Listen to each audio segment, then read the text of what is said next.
So here's how it's going to work. I am going to do a full playthrough for those of you who have not seen it.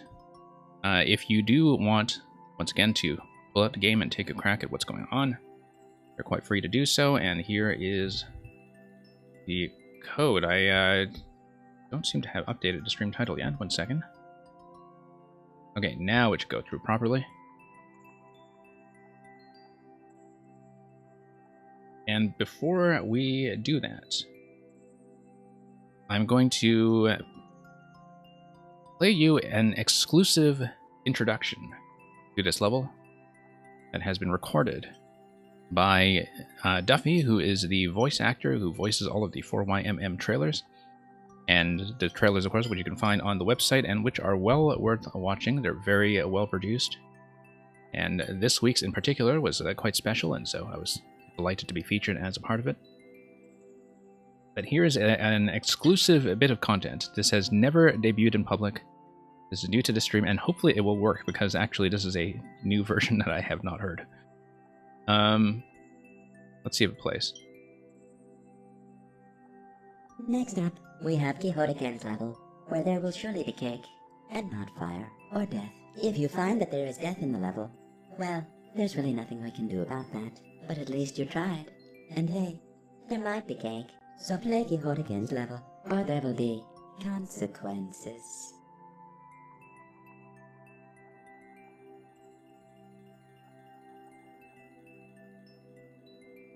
And yeah, that's okay, because there's no video attached to that. That was actually purely an audio file. There is actually a video that I'll show you as well. I'm not going to display it on the stream. I'll just send you the clip link if you're interested. Because as far as the backstory to this level goes, yesterday during his playthrough, Grand Pooh Bear very kindly decided to record this, which is his dramatic trailer voice, apparently, in terms of reading the backstory to this level, which you see the capsule summary of it here, which is that it turns out irrigating your plants with fire may only stunt their growth, but that there was informally a bit of a plot behind this that drives the concept, which is that Petey Piranha is trying to genetically engineer his own fire flowers by watering them with fire, and it doesn't exactly do what he thinks it's going to do to his plants, because, you know, fire does not really interact with plant life that way. Ah, you actually did see that earlier today. Okay, wonderful. So you actually saw him break bits of the level to ribbons as well, which I thought was kind of interesting in ways that I'm going to point out, because like there are certain things in there that like there wasn't really a way to hard lock him out of that, and at the same time, you know, he didn't break the stage in a way that made it incompletable. He just kind of broke it in a way that was maybe just slightly embarrassing. But we'll look at that in the editor, and we'll you know, just kind of point out how that goes. First of all, though, I am going to do a full playthrough. I'm just going to step through the level and just kind of give you some design commentary as we go, as a bit of a director's track. And remind me too, I'm going to hop into this level and also turn comments on so we can see some of the artwork that has gone on. That will not really obstruct my vision at all, simply, well, I hope, simply because I am, at this stage, more familiar with this layout than I want to be. Well, yes, but we'll step through it. He's probably broken it more than anybody else broke it at this point, which is fine, because it tells me that this has largely been reliable, and that people actually are reading things generally as intended. But anyway, enough of staring at this screen. Let's actually walk through this one.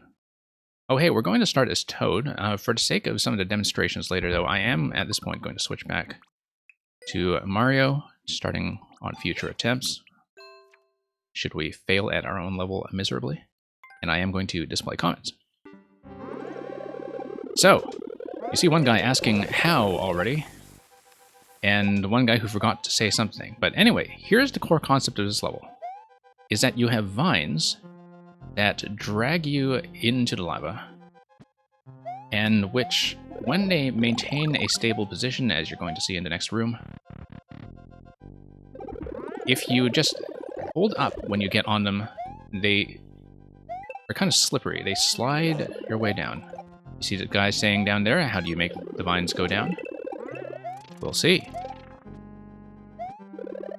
So we got 2 pink coins at this point out of possible 7 plus the safety coin. This is, of course, just going to be the optional cake route. We'll have a bit of a timing challenge here. Grab coin 3.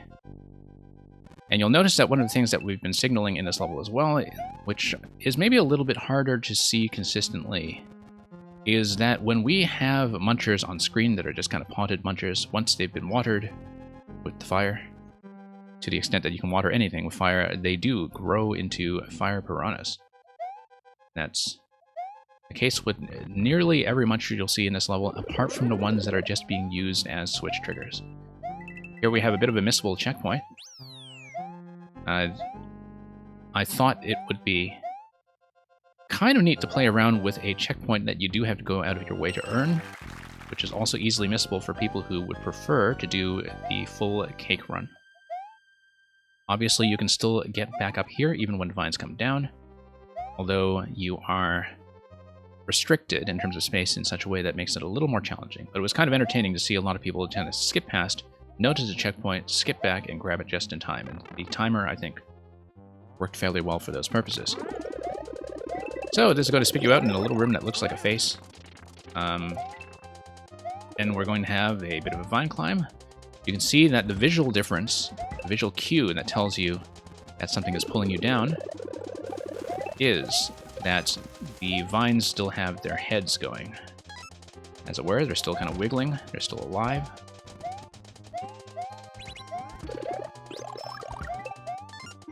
We have a 1-up block there for people who are particularly good at jumping. And once again, a vine climb that makes sure the player absolutely understands what's going on when it comes to dealing with the vines that pull you down, that they can react at it quickly and react at it quickly without being dragged down and taking damage accordingly. So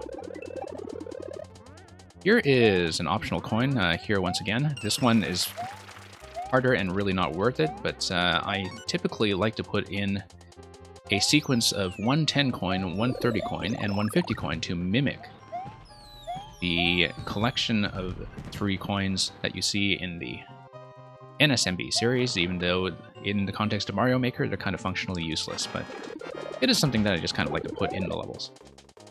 So this is kind of a timed boss encounter, as you can see, as you finally encounter Petey Piranha, as it were, in his final form.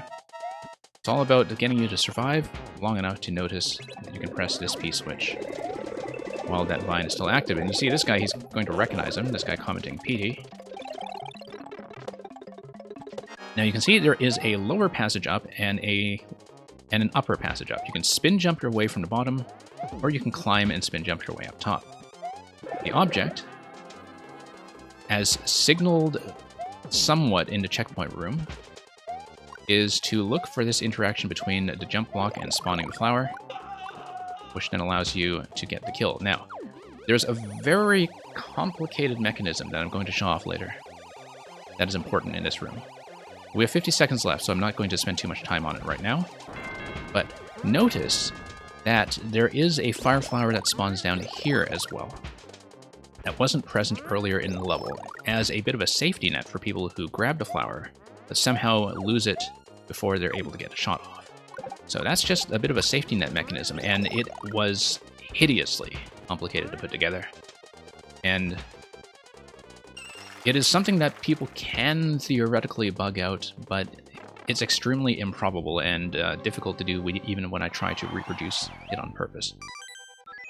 This artwork is, of course, this one's by Ragnarok X, this drawing. This one on the right is, of course, recognizable as artwork by Mang, who is one of the most artistically capable creators in 4YMM. And here's a little animation where you see the vines come up and light the candles on the cake.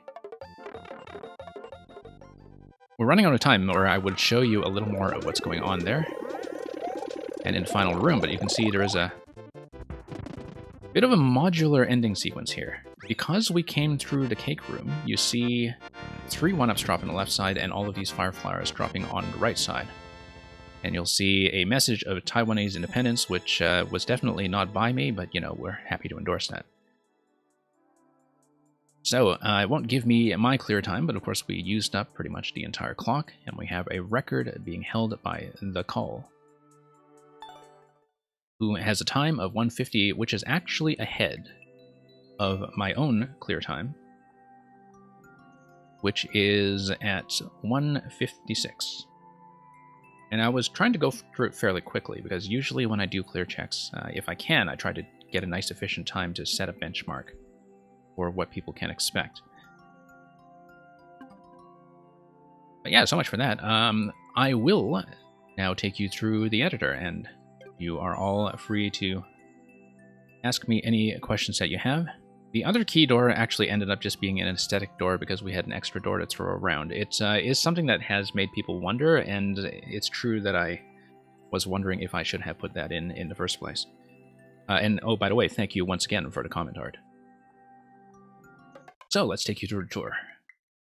In the core spot. Okay, so this is the upload version.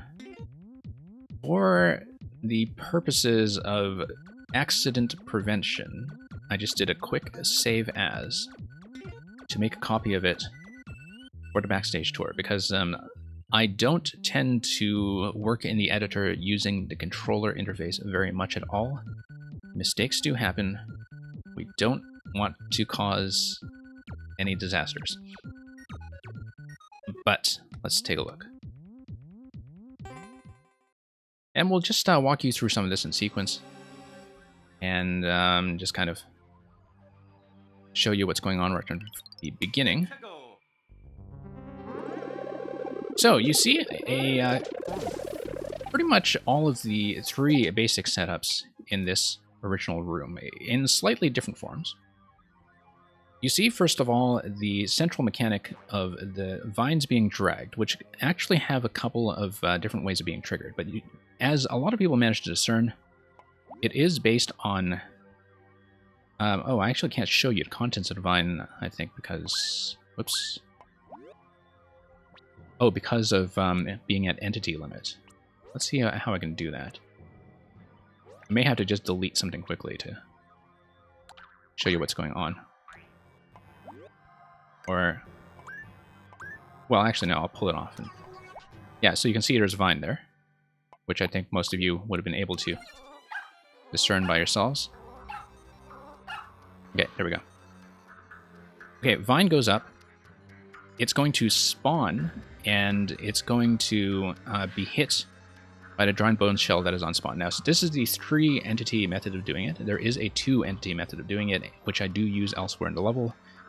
And I kind of use them interchangeably depending on spacing and timing.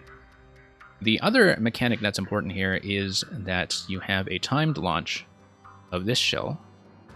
You do need, in order to have the block activations, for those of you who haven't played with these under the lava or under the poison mechanics before, you do need to have some kind of initial kick on the shell from something like the trampolines in order to have it activate blocks that it sails under.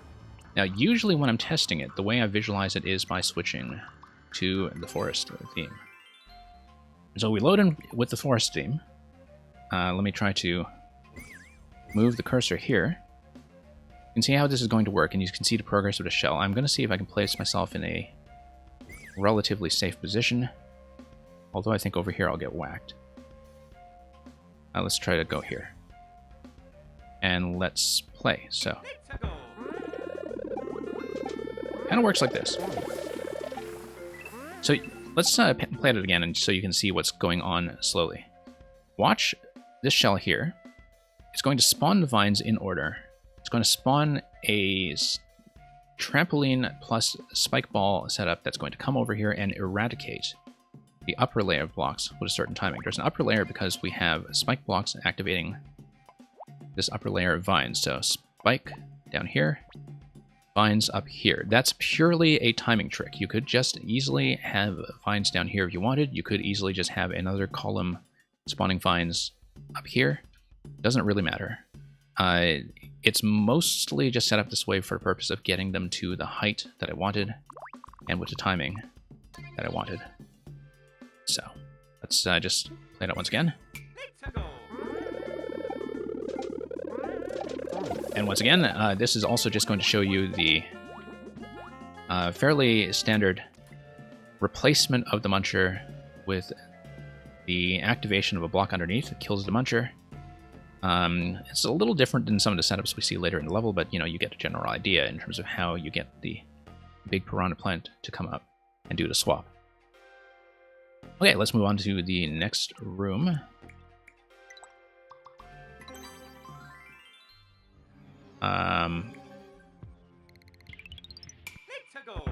Yeah, all this stuff in the early section is fairly straightforward. I mean, I've basically shown you what the core of the mechanic is.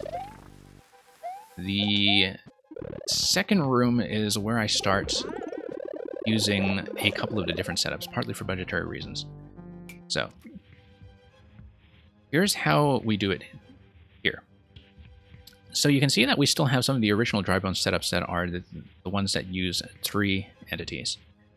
Partly there's some timing and spacing considerations that went into this, but you can also see a variety of setups with spike balls.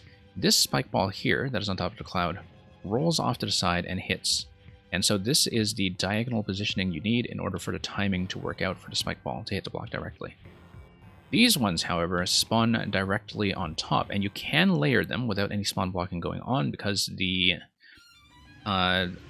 underlying block there is in the tracks world, so to speak. It is a jump block that is on a track. And so when you have the track object and the not track object that's stacked on the same space, both of them do spawn. It's just that they collide immediately. And so I use both setups here to just create a little bit of variation in timing in order to have it have a bit more of an organic look. So you can see that they come up slightly differently, and that depending on where the tracks are projected, they kind of stand up to a different height. Of course, the central thing that makes this entire level work is the observation that the upward growth rate of the vine matches the downward speed of the block that's on the track. And furthermore, that the block on the track falls way off the edge of the screen while continuing to spawn the vine. So the block doesn't despawn when it's just a few tiles off. It's actually something that goes much further. So it can drop right off the bottom, and yet the spawn is going to continue. So there's some kind of logic involved in this level that reads the position of the jump block as being way down, sort of in the negatives when it comes to the y-axis. I'm not sure exactly what that number is, and I haven't tested it yet, but that's basically what makes this mechanic click. And yeah, if at any times there's any specific thing that you want me to point out or talk about, please do speak up and ask me questions if necessary. Otherwise, most of this stuff should be fairly familiar to you at this point. There's a lot of subtle decisions going on in the platforming here that pretty much exist entirely for a bit of spatial control. So for example, the presence of these one-time falling platforms and the spacing of these specific Muncher to Piranha blocks is kind of an anti-SD lock mechanism, in that even if you let the vines go down and even if you expend all of these, you are in fact able to come back, and if you're good at jumping or good at spin jumping, you are still able to make it across. And it was quite pleasant to see some streamers actually manage to do that accurately. And yeah, I have seen some people actually fail at this segment because they spend too long, being shocked at how the vines operate. And yet they managed to make it across, and indeed managed to grab this coin, usually with a spin jump off the middle piranha. But this little one-way gating here, which you could see had a vine spawn. This one-way gating here is basically to ensure that the player does not exceed this horizontal position until this spawn is complete. And it's a little bit difficult to explain, but it has to do with the timing on what the P-switch here manipulates. Like, basically, I don't want to give them access to the P-switch until this stuff is done.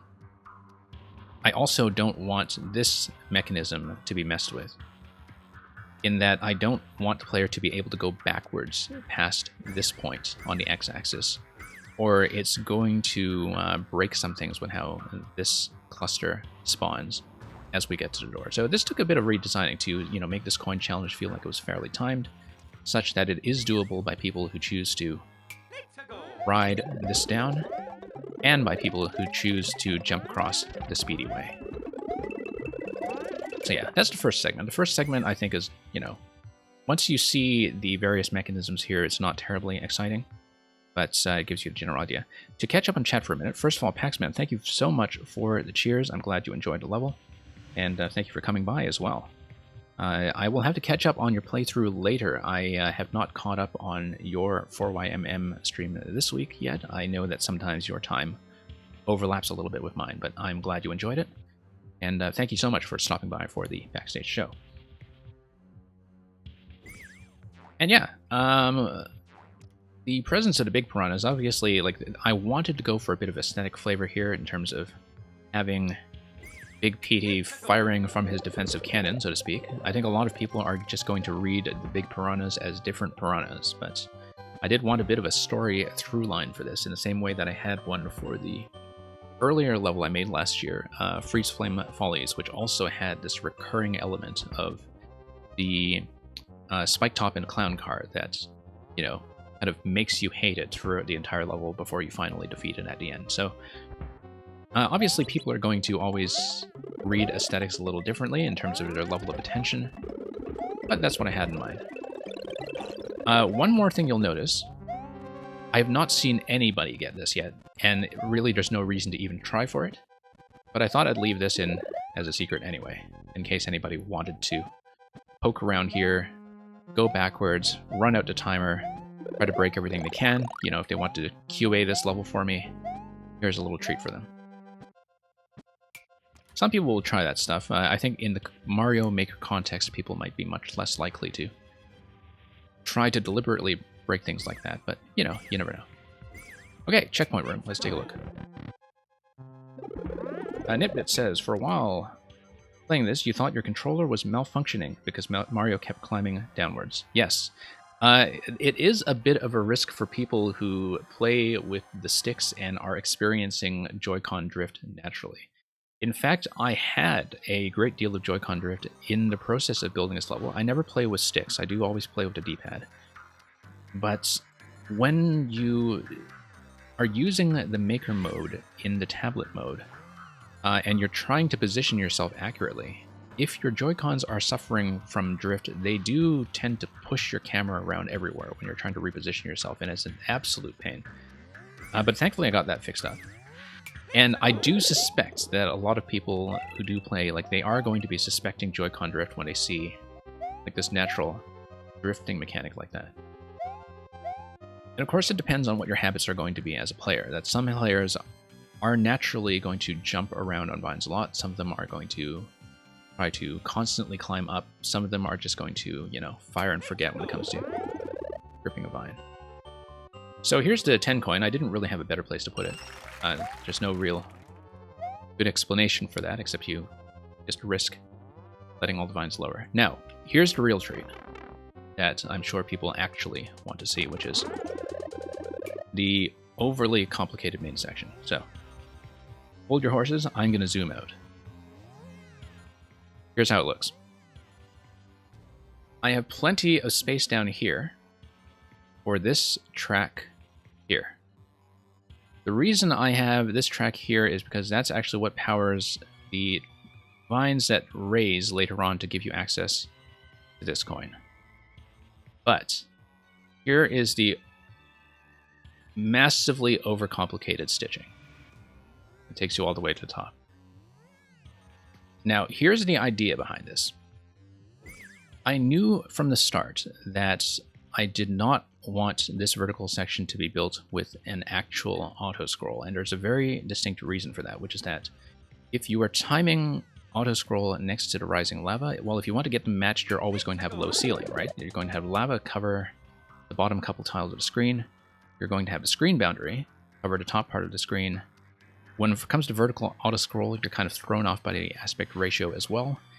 And I found that every time I play an auto-scroll level that has the screen boundary moving in sync with the lava level, that it always feels terribly claustrophobic.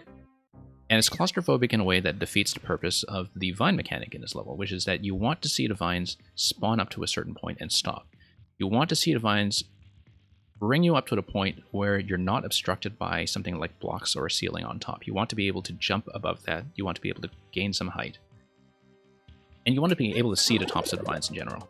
So I knew that I needed to make this level in a way that did not use auto-scroll, but still had a bit of subtle time pressure from the rising lava. Now, the problem with that is that if the player controls the camera, as anybody who has ever played with, a non-auto-scroll level knows, if the player has control over the camera, the player also therefore has control over the timing of when objects spawn in within a 3-block boundary of the screen. Three or four. It's 3, depending on whether you count the boundary block. And so I knew that in order for this segment to work, every single trigger timing had to be 100% reliable. And so the way I did it was this. I would respawn from checkpoint. Just from, coming back here. Respawning from checkpoint so that the scroll lock would be reliable when I spawn in, because the positioning matters very, very much. It's going to load in 3 tiles on the left, it's going to load in 3 tiles on the right. And I tested this level by watching the clock on the top right. So I knew that if you counted down from 300 seconds from entering the pipe, that certain events are always going to trigger at specific seconds. And I needed to make sure that was 100% reliable throughout the entire level.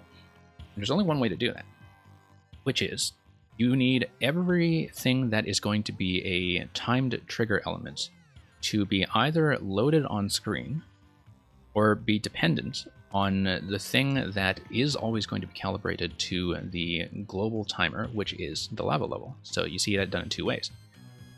Way number 1 is you see the tracks. That every object that is loaded onto a track, like look at all of the trampolines here, look at all of the jump blocks that spawn the vines, look at the dry bone shells that are here.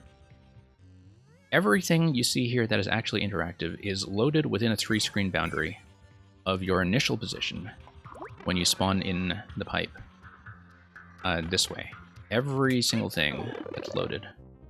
Anything that's off of that just doesn't get loaded and there's no room. And so I had to be very precise about the exact position of when I spawn in, and I also needed to test that it was not going to be manipulated by whether I spawn in as Big Mario or Small Mario, which is a very subtle difference that a lot of people who work with these track setups might forget to test.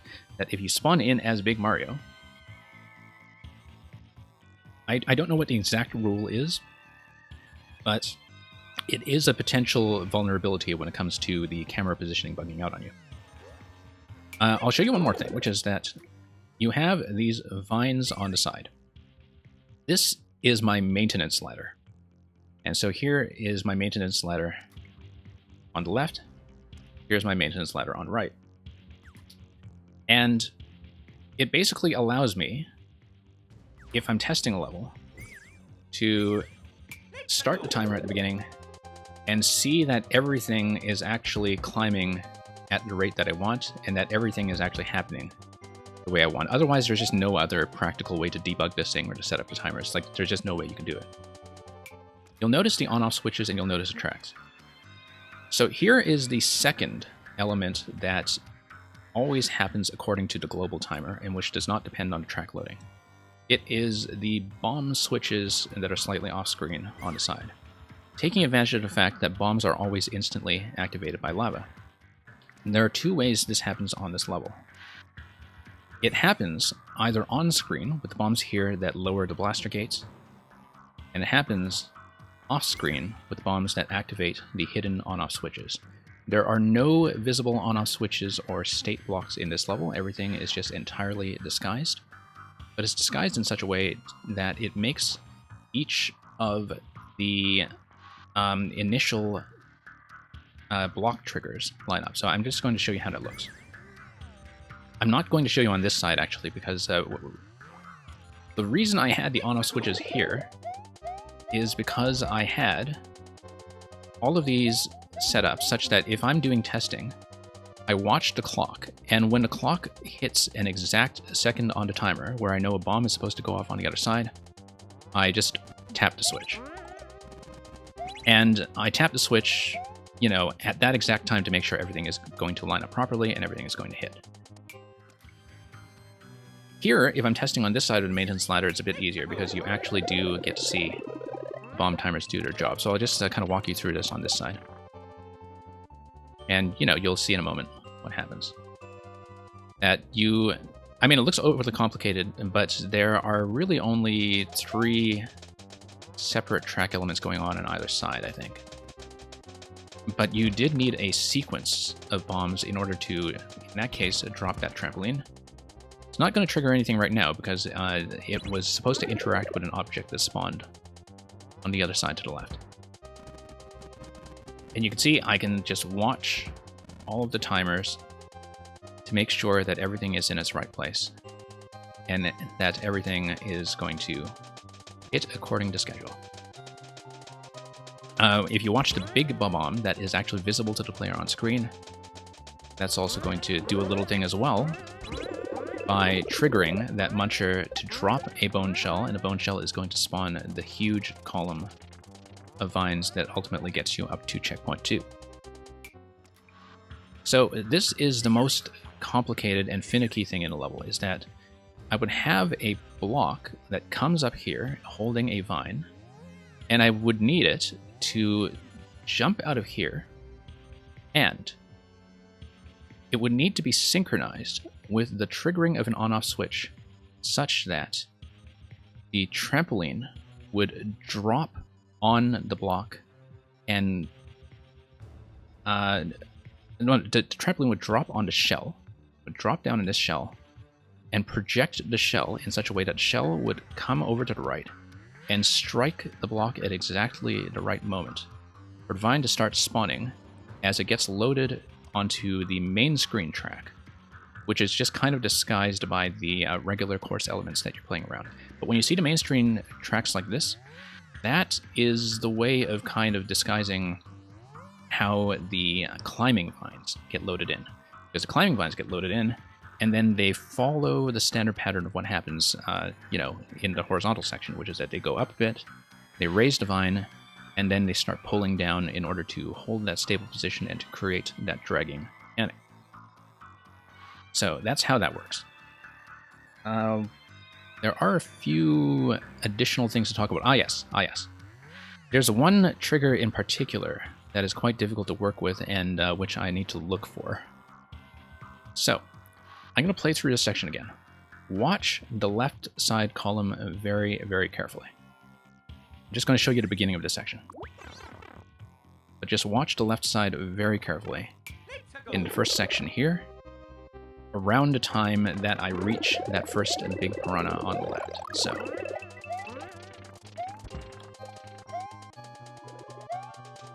okay, just gonna come through here. This, of course, is just optional content, just taking out piranhas. The reasoning behind that, I'll talk about in a minute, but you see that bone shell that's in the bottom left corner? Bone shell right there. Bone shell is going to be off screen now.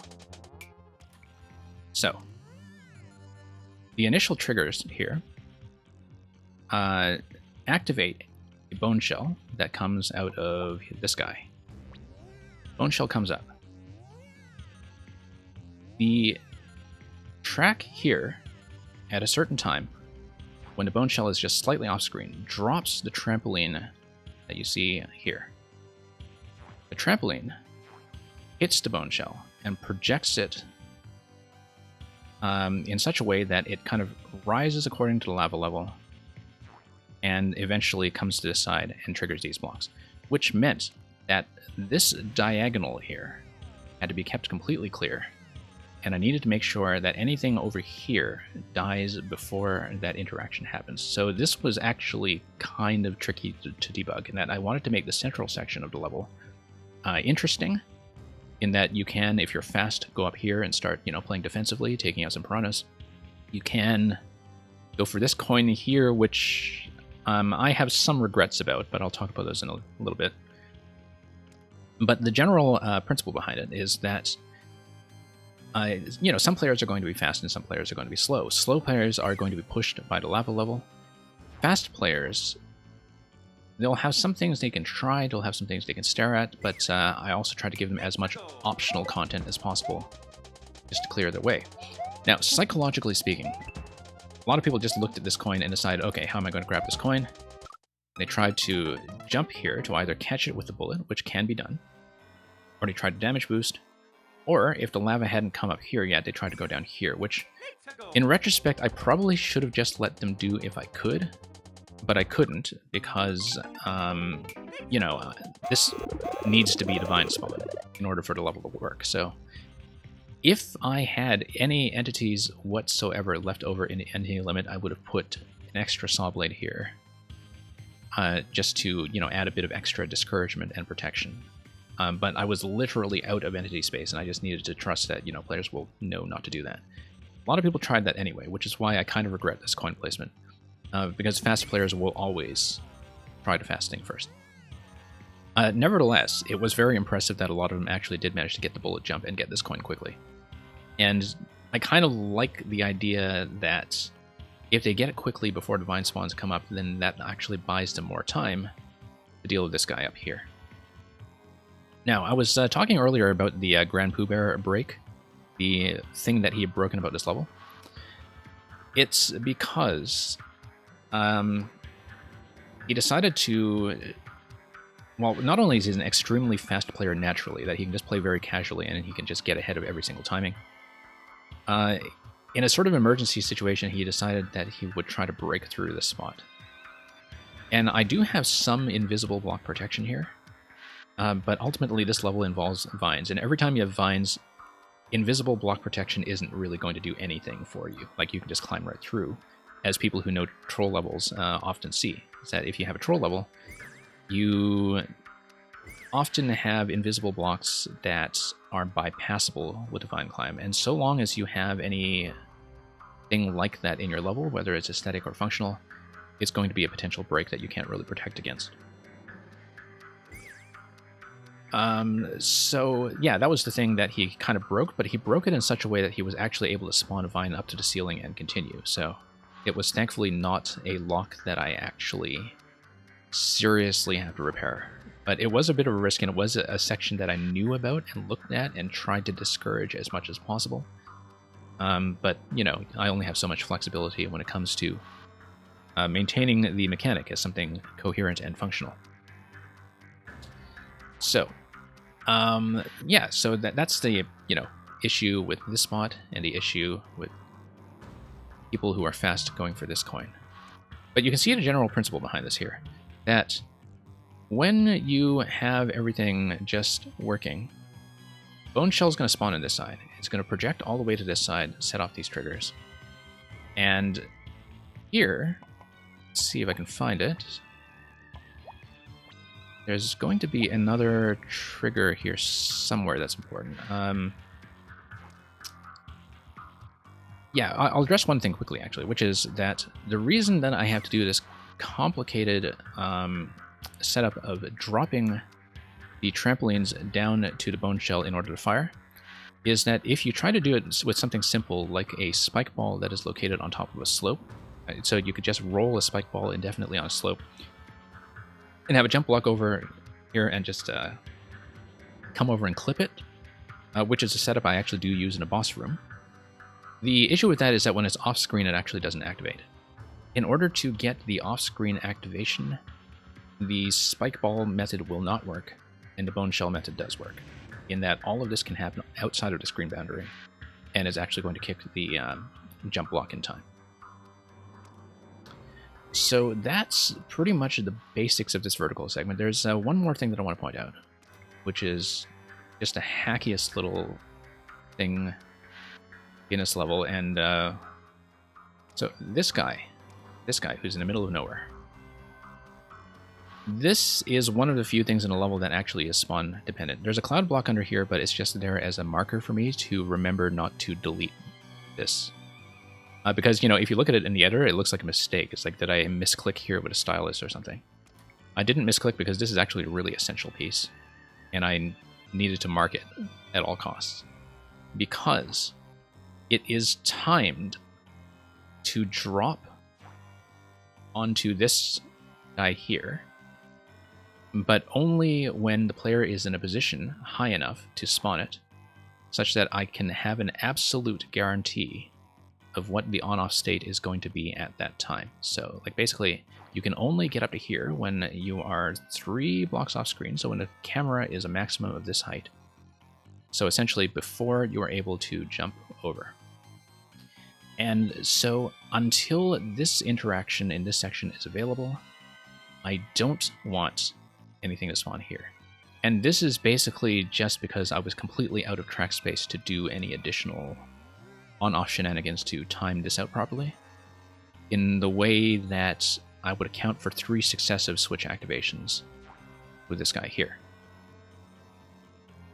So yeah, this was a little bit of a hacky solution, but it's one of the few things in a level that does depend on the player camera. And the player camera is kind of critical here, because it's very easy, if you have the player camera come out in exactly the wrong place at the wrong time, to bug this out. So for example, you could have something like the bone shell interactions that, for example, come through here, like this guy here. You see a muncher.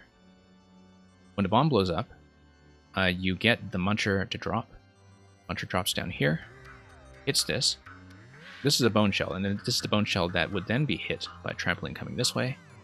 Bone shell activates all of this stuff, which is once again Vine a spike block to spike ball rather to do some demolition. This only works if the bone shell that spawns out of this jump block here is not scrolled off screen, and it is very easily scrolled off screen if the player position is just like 1 tile too high, and that completely messes up the timing. And so I'll actually show you at the end of this segment exactly what I'm talking about, because I did save some of my debug videos when I was trying to debug this whole thing and make sure that it was totally foolproof. But yeah, so that's pretty much how all of that works. Yeah, so just a mashup of the track timings and the bomb timings and the kind of timed interceptions where the shells intercept vine blocks as they come in, including this one that sort of comes in from the side. If you are slow enough, you can actually kind of see this in action when I play through the level. I'll just run this quickly so you can see what I'm talking about.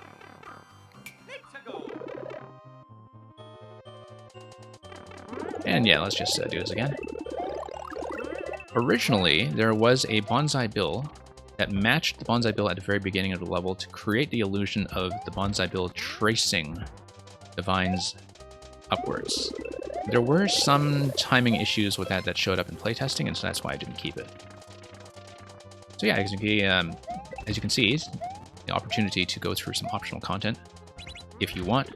I always knew that the sense of certain players having to wait was going to be a risk. Oh, I didn't actually show you what I wanted to show you. Hang on. Let's try this again. Yeah, I always knew that there was going to be a little bit of a risk in terms of fast players wanting to wait. I know that was sort of an issue that Barbarous King actually had with my level when he played it yesterday. So among the big streamers who played it, like, you know, Barb was one who was a little more critical of this, and I think for reasons that were quite fair. In that, if you're not going for the optional stuff like the coins, it does often feel like you're waiting for something mysterious to occur. But let's stay as low and close to the lava level as we can. We can see the bottom left shell being loaded. You can see the vine that creates the vulnerability opening up. You can see the passageway for the dry bone shell opening up on the right side. And you can also see the sideways vine being loaded in on top of a jump block. So that's how all that works. So let's kind of just skip through all this and take you up to the boss. Before we do that, here's the checkpoint room. Checkpoint room is supposed to kind of signal here that the jump block is ultimately going to be your clue, that you should, you know, if you're seeing this for the first time, you're not going to really notice it, except for thinking, oh, I could really use that fire flower. If you come through here a second time after dying on the boss, it's meant to kind of signal that you should be looking at tapping the jump block. I don't know if that message is actually getting across to any players. It might not be, but it's there, you know, just try to give you that extra nudge. So let's just go straight into... I maybe should show you the cake first, actually. So as you can see, these are just aesthetic doors. I had the doors lying around.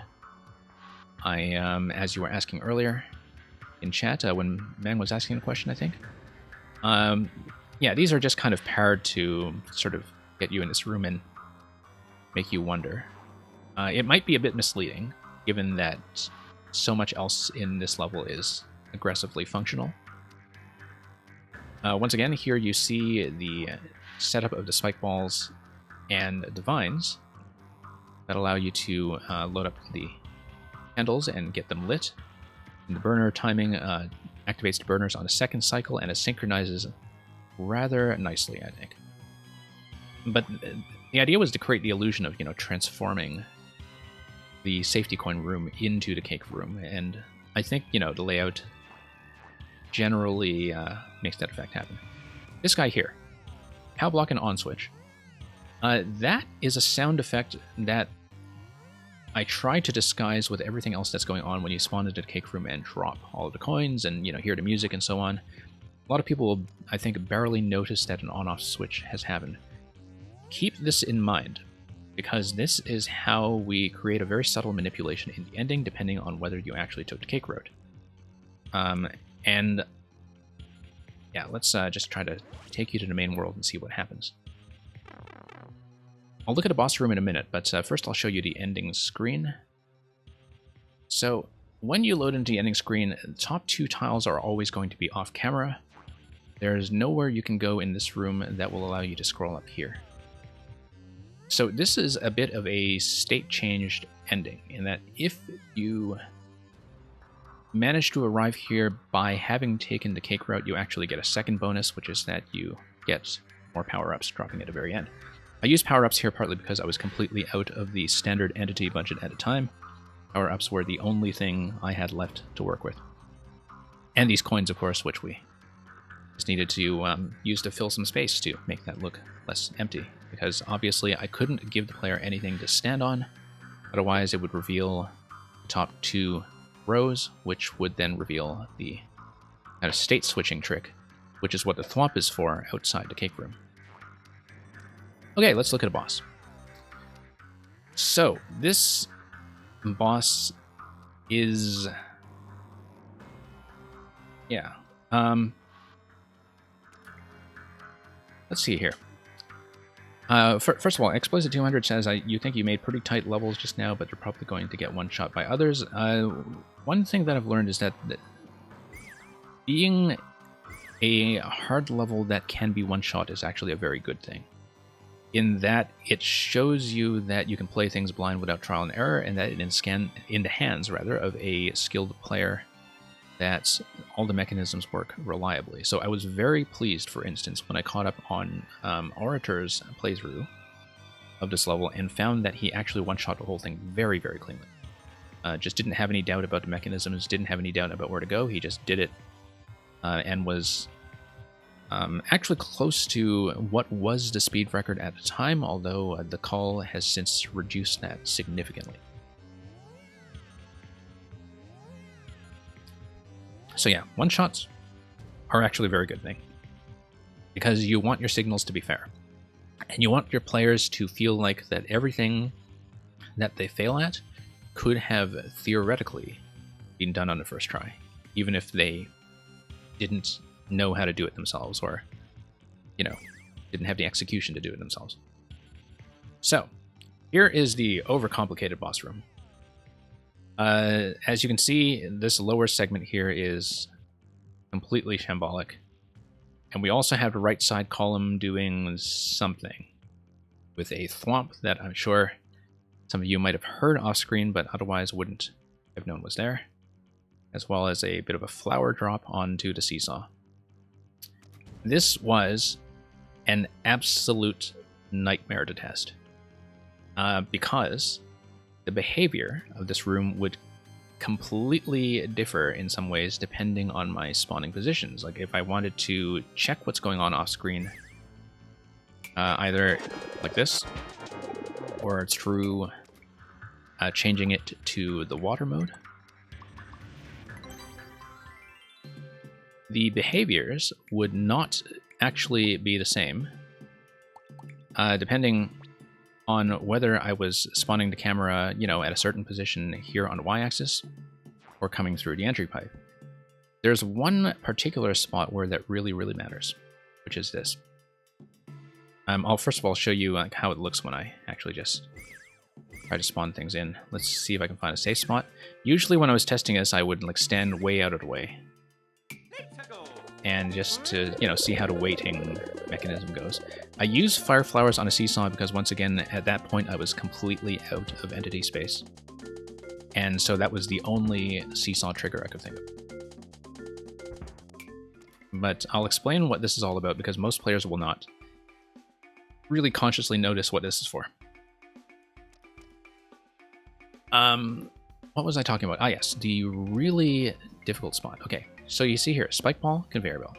Watch what happens when I just spawn in over here for testing purposes. Spike block immediately dies. Let's say I spawn over in this position. Spike block immediately dies, and I immediately die because that was a terrible choice. Immediately dies. So here's the thing. Spike ball is rolling to the left. Usually, if it's rolling to the left, if you have the conveyor belt pointing in the other direction, and sitting on the other side, the spike ball would stay alive for as long as it's rolling on the conveyor. If it's staying alive for as long as it's rolling on the conveyor, it means that I can kind of keep it in suspension until such time as I'm ready to use it as some kind of trigger. So that's how I can do a delayed trigger on the climbing vine, where I have a jump block that is just kind of, moving around. And I don't want it to actually hit until a very specific time. The reason that I have it set up like this, with this guy breaking immediately, is not intuitive at all, which is that if I spawn in this way,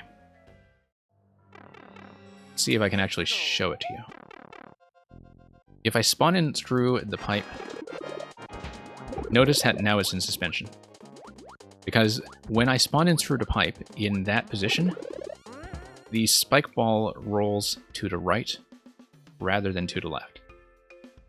Which is, let me tell you, an absolute nightmare when it comes to testing. But basically, I would have to test this setup using the original kind of left pointing method. In order to find out what the appropriate timing would be, and then I had to replace it with this thing to get it to work when I spawn in. Also, the other thing when I spawn in is, depending on whether I am big or small, and depending on whether I raise the camera height at the very start by, trying to jump very high off the start of the level, or off the start of this room, rather, it would affect the spawn timing of anything that is off screen at the time. So that's why these flowers are precisely placed this many tiles above the seesaw instead of loading on the seesaw right away, because the only way I can actually get them to behave reliably is by putting them on precisely these rows such that they consistently spawn in when I come out of the pipe, regardless of whether I'm big or small and regardless of what I do. And that yet they are able to activate everything down here. And so it's basically one giant loading trick to get this in a stable position. Now you might ask, why am I messing around with any of this stuff? And it is, as I said before, for the lock protection. So Here's the thwomp here. Thwomp is activated when you are 2 spaces away. I'm figuring that pretty much every player who comes into this room is going to eventually wind up against this wall, especially if they go through the standard progression of figuring out where the main fire flower is hidden. Let me switch back to lava for a moment so things actually trigger properly. Whoops. So yeah, the idea is, if the player eventually makes their way over here to see what's going on with this block, or just to, you know, sort of fall in safely against this wall, that's when you activate the lock protection. You can see there's a parachute on this swamp, and there's a very specific reason why. So the idea is that you come over it to the right side. Thwomp comes down. The thwomp comes down here, it gets trapped beneath the panel. It kills the fire flowers, but that doesn't matter. The thwomp is going to go low enough to raise the blaster. So the idea is that as soon as you get into the right column, likely to hit the block, this comes up as a backup fire flower refresh point. So I'll walk you through the fight again so you can see how that looks.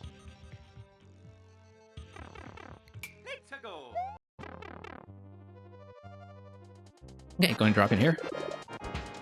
And you can see once again that we have the timing trigger that I was telling you about on the left side earlier, where that spike ball was just kind of rolling around until the jump block holding this vine was ready to make contact. You have a safe landing over here, which originally was just the lowest level, but I had some comments it was a bit hard to see.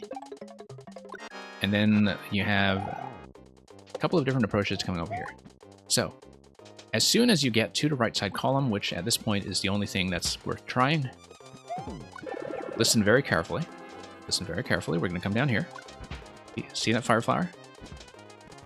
That's what a thwomp trigger does. Thwomp trigger allows you to get a refresh so that nobody comes out after being hit and feels like they are totally stuck and lost for what to do. Now, there is a risk with this. There are several risks with this, actually. The first risk is kind of a design risk, which is that if you come over here and you just totally neglect to hit this block, and you're wondering, what do I do? What do I do? You might run around some more, you might get hit. You would come down here, and the fire flower that's given to you at this location would feel more or less nonsensical. That is actually what happened when Barb played this level, and because Barb did not go for the jump block after hitting it. There is a second, much riskier thing that can happen. And to demonstrate that, I'm going to show you a quick video clip that I saved to my Switch. Give me one moment to load it up.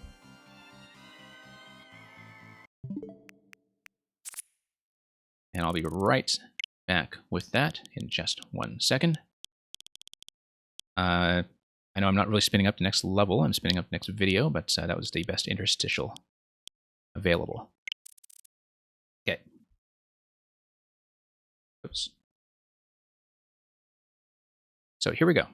This was, so this is a pile of videos that I just basically took to try to reproduce some bugs, because sometimes I could not see what was triggering a particular interaction or why something was breaking. And so I would always take a video clip whenever something breaks so I could inspect it pretty much frame by frame to see what's going on with things like the camera position. Here was the risk in its original form when the thwomp didn't have a parachute.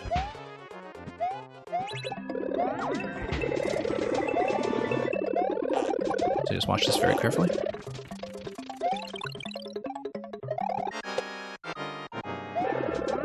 So yeah, everything looks fine so far, the way this fight is being played. Now watch this. Notice that nothing came up on the right side.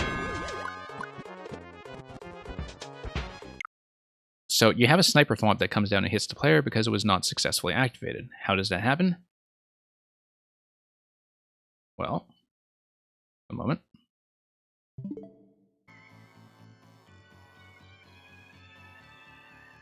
It's because you'll see that the thwomp is supposed to be activated 2 tiles away. However, the thwomp is not activated 3 and a few tiles away. So if you nudged it like this, whoops, this is actually very difficult to reproduce. If you nudged it like this, if you nudged the flower like this, the thwomp would just stay in position. So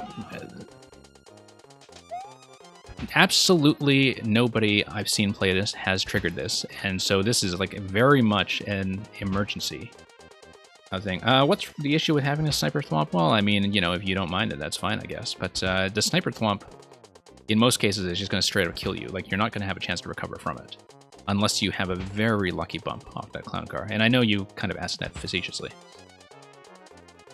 But that's why I have a parachute on it, is that, first of all, you delay the timing a bit so that people don't just get this to spawn right away. And actually, one of the reasons I'm not too worried about leaving this vulnerability in place in its current form is that not only have I relaxed the timing substantially such that this should almost never show up, but it's actually really difficult to do this, even if you know what's happening. Like, if I try to do this fight, even if I know perfectly well what the potential break is going to be, it's very, very difficult for me to actually reproduce it intentionally, which was why this bug, or why what I originally considered a bug, was an absolute pain to fix. Basically, you don't want to know how much time I spent trying to resolve this very specific issue of trying to do a lock prevention down here. But, like, you'd have to know exactly how everything works off screen, and you would need to tap this carefully, and you would need to, you know, not get crunched by the piranha. And so you would have to do all of that while knowing exactly what was going on. So now it's set up in such a way that even if you do everything like that, it's still going to feel safe. There are obviously, you know, some other sort of potential logical issues with how people might run into trouble, but the idea was to make running into trouble as improbable as possible, because most people are going to instinctively either go for these blocks when they're transformed into coins, or go for tapping this directly. And so, like, from the playthroughs I've seen, this mechanism has basically worked entirely as intended. But yeah, you can see, overly complicated down here. These mushroom platforms are here for a very specific reason, which is that you cannot lose the clown car. It was very important that, since the clown car is a necessary item for breaking through the final wall, that you're protected from any locks by being unable to ever get the clown car to sync, and unable to get the clown car into a position where it becomes unobtainable. So, you know, that way it always stays alive. Now, once more, apart from some of the things that are position dependent, I can just show you underwater how this whole sequence looks, if I can actually find a safe place to put myself, which is not easy. Maybe here. So yeah. So that's the initial spawn. And you can see that the P-switch timer on the left is what fires the bone shell. Firing the bone shell, once you hit the P-switch, is what activates the center column of vines, and also allows you to, you know, just... How does this even work? Hang on. Oh, okay. No. Yeah, it's also what allows you to, you know, ultimately trigger this thing over here, which is the kind of loading mechanism that triggers the bounce here. So this guy here is a trampoline. Trampoline pushes the muncher. Muncher pushes the clown car. And it's timed such that when you hit the P-switch, this disappears. Piranha drops. Piranha is going to drop through the seesaw because the seesaw is only 3 wide and it's going to apply too much weight right along the edge. But I needed to calibrate the height and the distance and the speed of this mechanism such that the clown car catches the piranha 100% of the time. So, you know, if you think that the P-switch gets to kill by dunking this guy, you discover very quickly that you're quite mistaken. So, that's pretty much what I wanted to show. I don't know if there are any additional questions at this point that anybody would like to ask. If there are any kind of stray issues after this, I'm certainly able to walk through some of them on a future stream. Oh yes, there's one more thing. When I was going through the debug videos earlier, I'll try to show you the camera tiling issue that I was talking about earlier.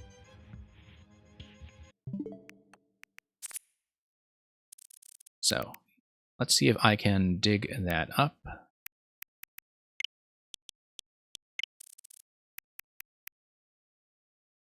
And I have to figure out which one of these videos is the correct one. I think I actually did take notes somewhere. Ah, yes. So here's one of the early versions of the middle climbing segment. It was in a rather different form then, in that it was not spawning a vine, but rather spawning a piranha that you could jump on. So just watch this. So this part's going to be rather familiar. This was the sort of climbing challenge in one of its original forms where you would have to beat a jumping piranha. Even after I adjusted a lot of the safe zones there, it was still much too difficult for people, so we rethought that. So where you see the munchers in the middle is where originally a big piranha would spawn in this early version, and you would be able to spin jump on top of it. The reason I replaced that was because pretty much everybody who playtested this told me they expected a vine, and so I just decided to put in a vine. But as you can see, nothing spawned here, and it's because we had this original curving layout on the slope before we introduced the big piranha gate that exists now. And if you were just a little bit too high on the camera, by going up against that slope, you would outrun the bone shell on the bottom left that manages this entire mechanism over here. So let me show you a video from a slightly later version that is maybe a little more recognizable. And you can see the bug in a slightly different form. So this is going to be familiar. Obviously, we have a retuned version of the Piranha Challenge. This is going to look a little more familiar to you. And here's what's going to happen. The bone shell was fast enough to spawn the vine, but not fast enough to spawn the spike blocks that were supposed to break it, so the vine just kept growing well beyond where it was supposed to go. So let's take you back in-game.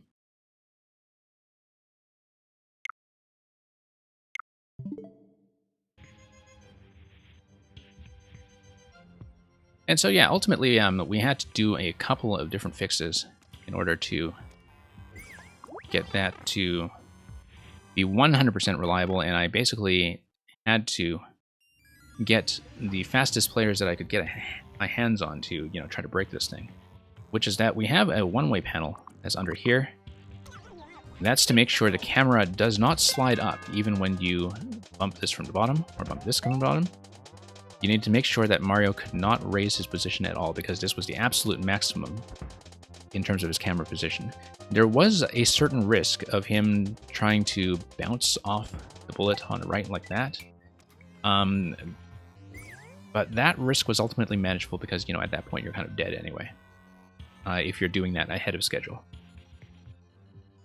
And in any case, if the bullet blasters have not been lowered yet, then that's actually not an issue, because the bullet blasters lower before the shell spawning mechanism ever becomes relevant. So ultimately that was not a bug that I needed to worry about too much. But yeah, that's pretty much the grand tour of Petey's Pyroponic Garden. I'm going to finish this stream by just doing one final little thing. Two final little things, perhaps. We're just going to exit the Backstage tour and get back to Course World for a moment.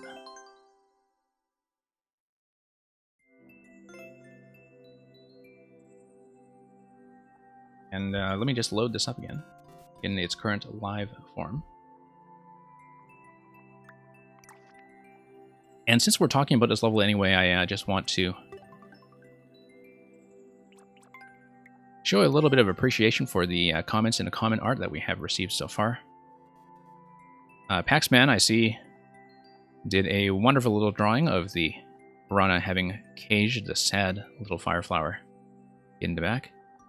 This guy asking, how did I make divines go down? I hope I have answered that question to his satisfaction, should he ever come across this video. This guy, of course, still suffering a little bit of PTSD from clearing Mortal Koopas last week. And this is abstract art. This guy, I clicked through his profile, and apparently he set his flag to Japan not because he's actually from Japan. As you can see, this is traditional Chinese. But because his message of Taiwanese independence would probably be at odds with... Well, I mean, I think the Taiwanese flag is just unavailable. So, as a nationalist, he had issues with that. Lantis, of course, very creative maker in his own right, and a number of these other names, like Megatefid, you'll recognize from 4YMM in earlier weeks. Ragnarok X, he is, I believe, coming up fairly soon in his own right. Very good maker. And we saw some of this art, of course, in the cake rooms previously. Gilmore. Gilmore, of course, one of our very fine 4YMM colleagues, doing this very threatening clown car look himself that very much makes a Petey Piranha look like Naval Piranha, with his vines acting as an extension of the self. And yeah, here's some of our other regulars, Redox. Henna giving us the Terminator 2 thumbs up, because we'll be back. And of course, Meng with this wonderful tentacle head that is the true explanation, lore-wise, for how all divine spawns are actually happening. It is, in fact, a creature from deep into Fathoms. And yeah, I am glad, once again, that you found this interesting, and, I basically have shown off the whole level. It will be very, very difficult for anyone to plagiarize or copy based on this information, because there is so much going on in terms of what is actually inside the blocks. So if you wanted to try to recreate it note for note, you can certainly try, but I think the mechanism itself is one that, I would be happy to see in the wild, now that people have kind of seen something that might have been restricted to a few limited contexts, like some control levels and some auto-scrollers to this point, in terms of seeing how the vine climbing is synchronized with the note block syncing, and the very different set of switch activating mechanisms that we can bring in, be it the 2-entity mechanism that involves only one spike ball, or the 3-entity mechanism that involves launching the bone shell with the trampoline. So, with all of that, I am going to thank you all for dropping by, and oh yes, there's one last thing that I want to address, because it is one of the questions that have befuddled people about the level, which is, when they read the long description that is on the website, they ask me, what is a, pardon my German, Gesamtkunstwerk? So, those of you who do speak German better than me, and because I don't actually speak much German, would know that it refers to something sort of like a total work of art. And that's because it is actually a term from aesthetic criticism that was famously applied to the operas of Richard Wagner. And so in my sort of maker biography that some streamers have been reading live, you'll notice that I described Mario Maker as a Gesamtkunstwerk, and that's because, it is itself an art form, much like the art forms of old that combined everything from, set design to music to dance to choreography and to literature, mythology, everything kind of put together and rolled together in one package. And I do think that, as a staging ground for some of our wildest and most gimmicky ideas, that is what Mario Maker reminds me of most of all, is that we have taken so many different strands of game history in terms of people coming from Minecraft, people coming from Warcraft 3 like I did, people coming from the whole history of Mario games, all with their different backgrounds, be they ROM hackers or other kinds of level builders, and thinking about how to apply that personal expression to this art form in a way that unites all of those traditions together.